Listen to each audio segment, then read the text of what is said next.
अस्सलाम वालेकुम व्यूअर्स। मुल्की सीरीज़ के फाइनल में पाकिस्तान ने न्यूजीलैंड को शिकस्त दे दी। सीरीज़ के फाइनल में पाकिस्तान ने न्यूजीलैंड के खिलाफ टॉस जीतकर फील्डिंग का फैसला किया, जिस पर न्यूजीलैंड ने 20 ओवर में 7 विकेटों के नुकसान पर 163 रन बनाए। तफसीलात के मुताबिक पाकिस्तान ने न्यूजीलैंड को मुल्की सीरीज़ के फाइनल में शिकस्त देकर सीरीज़ अपने नाम कर ली।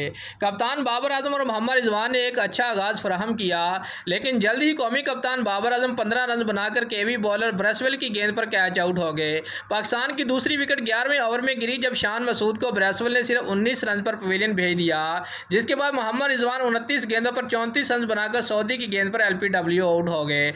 मुल्की टी20 सीरीज के फाइनल में न्यूजीलैंड ने पाकिस्तान को जीत के लिए 164 रन का हदफ दिया।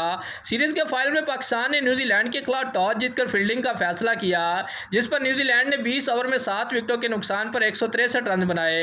मैच के आगाज में ही केवी ओपनर फिन एलन को नसीम शाह ने सिर्फ 12 रन पर पवेलियन की राह दिखाई। 5वें ओवर में डेविड कॉनवे 14 रन के साथ फास्ट बॉलर हारिस रऊफ की गेंद पर बोल्ड हो गए, जिसके बाद मोहम्मद नवाज ने 97 के मजमूई स्कोर पर न्यूजीलैंड की तीसरी विकेट ग्लीन फिलिप्स की लेने में कामयाब हो गए। शादाब खान ने न्यूजीलैंड के बैटर कैन विलियमसन के रन को 59 रन तक महदूद किया और वापस भेज दिया।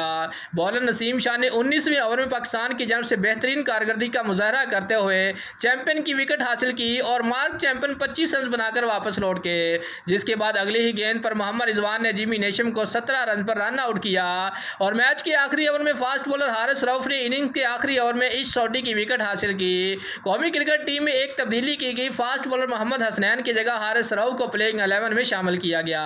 दोस्तों, अगर आपको हमारी ये वीडियो अच्छी लगी है तो लाइक और कमेंट जरूर करें और हमारे चैनल को सब्सक्राइब करना मत भूलिए। शुक्रिया।